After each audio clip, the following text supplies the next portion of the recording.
I'm Chandra Proffitt. And I'm Jeremiah Proffitt. Welcome to the 50th episode of Proffitt's Resurrection Land Cruisers TV. That's right, it's a big deal, and we're going to party today and celebrate. We're also going to feature this badass 1972 FJ40 Stage 3 Resto-mod, so keep watching.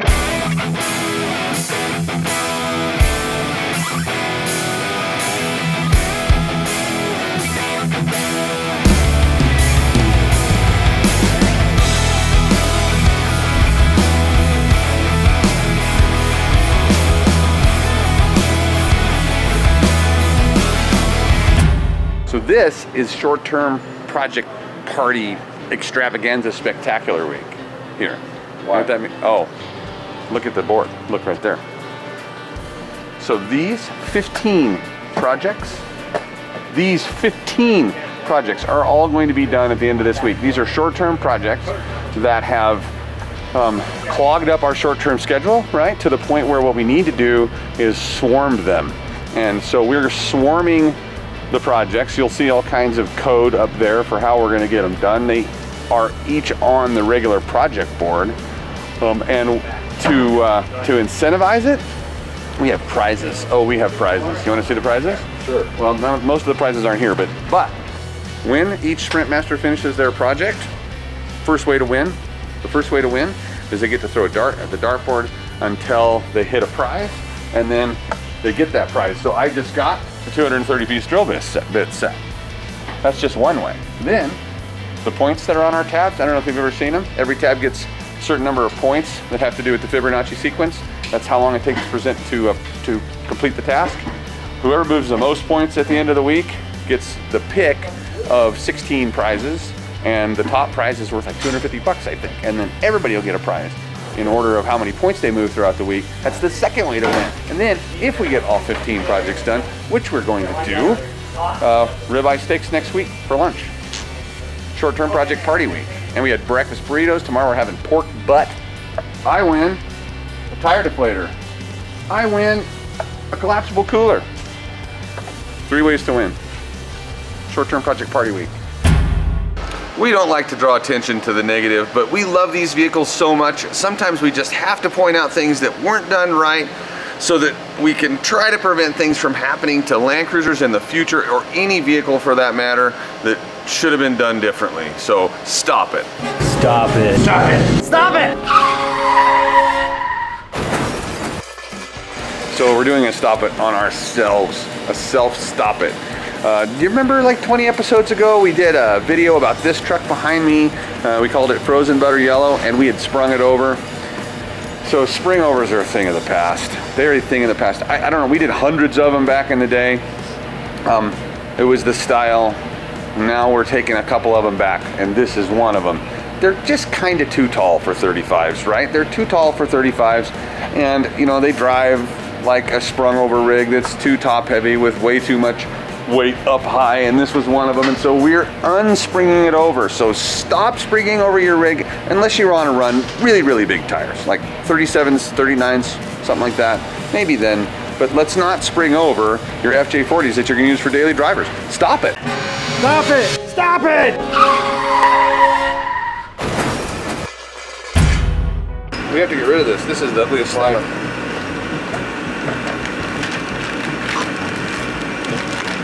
That actually needs to go in here.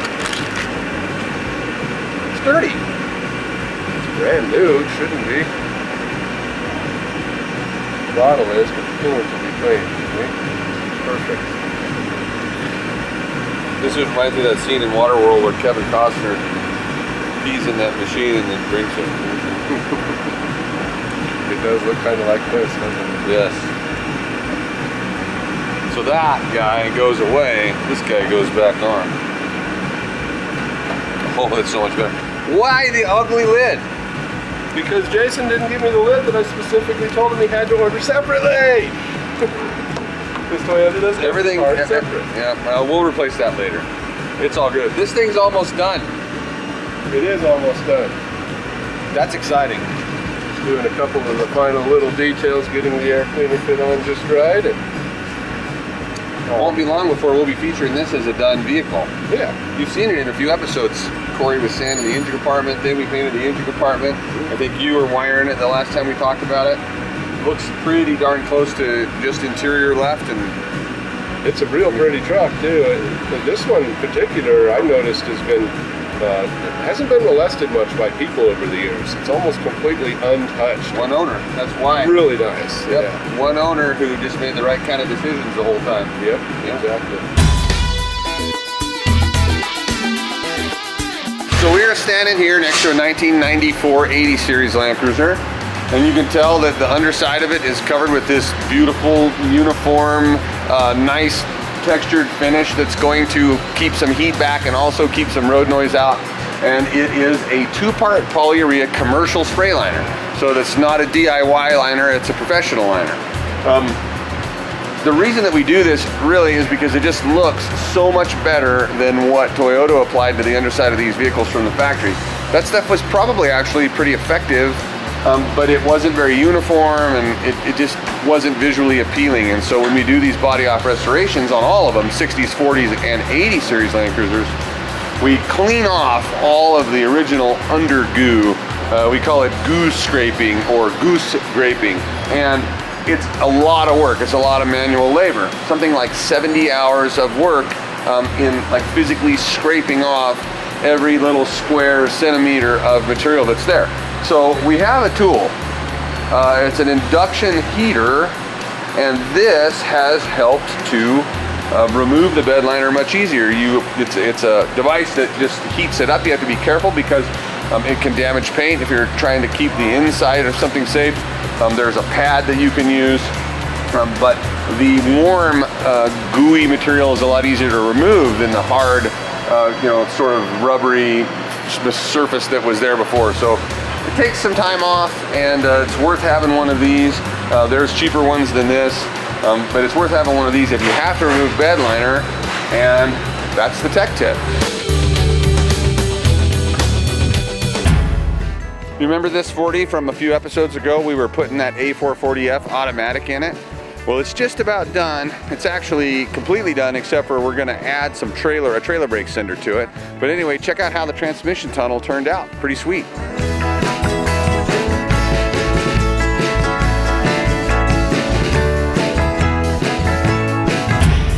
So this isn't so much of a tech tip, more like a precaution. But I've seen this 3 times now on FJ60s and 62s. Sometimes the drag link gets loose. The drag link is the tie rod end that's adjustable.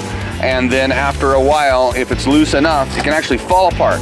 And that's what happened to this. Luckily, this one happened right here in the parking lot when we went to get this vehicle in. This is just a Land Cruiser that the owner would like us to get it running for him.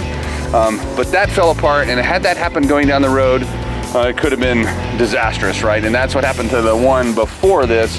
Gentleman, customer from Denver, his just came apart on him, and he hit a parked car, luckily.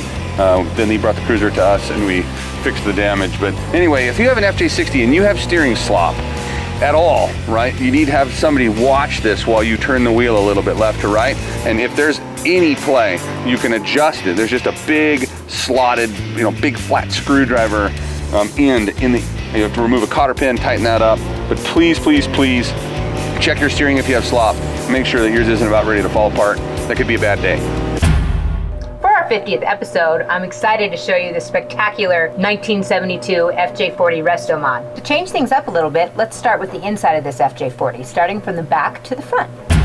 Being a 1972 FJ40, this Land Cruiser still has the original hatch and swing out doors.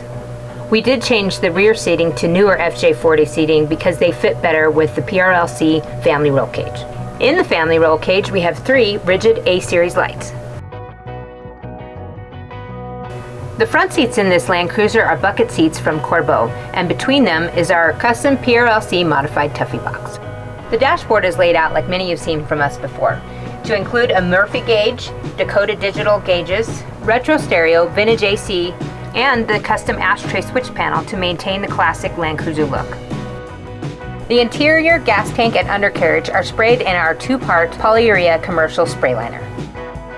Even though we did a power steering conversion on this Land Cruiser, we retained the original steering wheel because this steering wheel is awesome. Some early FJ40s had a really cool map light next to the glove box door. When this one came, however, it was missing. So we designed a functioning 3D replica to fill the hole. You heard me call this a Resto-mod. What that means is that even though this Land Cruiser has been fully restored, we've also done a significant amount of modifications to it from factory. The biggest of these modifications, of course, is the Cummins R2.8 turbo diesel.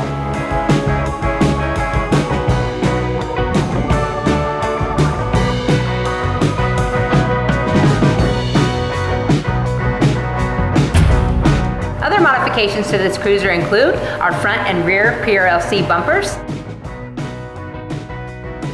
and our 3.5-inch wheelbase extension. The suspension on this Land Cruiser is our PRLC shackle reversal combined with an Old Man Emu 2.5-inch lift and Bilstein shocks.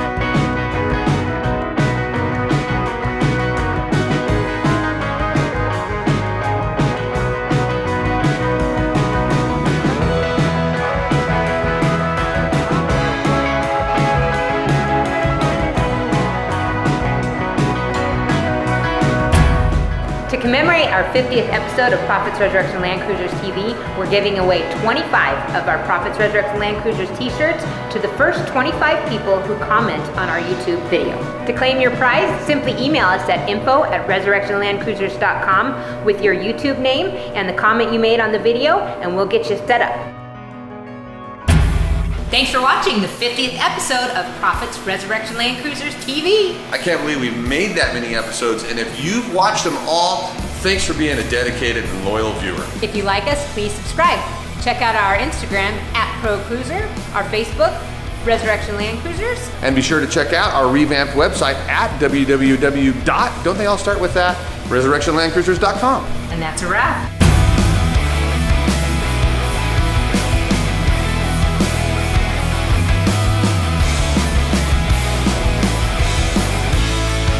You know the movie Get Smart? Yeah. There's a scene where Bill Murray's in the tree. Nobody wants to talk to a guy in a tree. I get it. Nobody wants to talk to a guy in a Land Cruiser. I understand. Have a good one.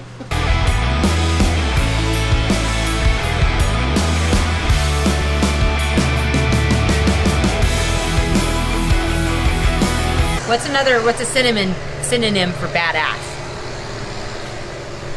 Awesome sauce. This is bussin'. Tractor. Yeah, bussin'. In the terms of my 13-year-old, this steering wheel is bussin'. There you go. All right, ready? You rolling? They say that, huh? They do, I don't, but they do. It's for real.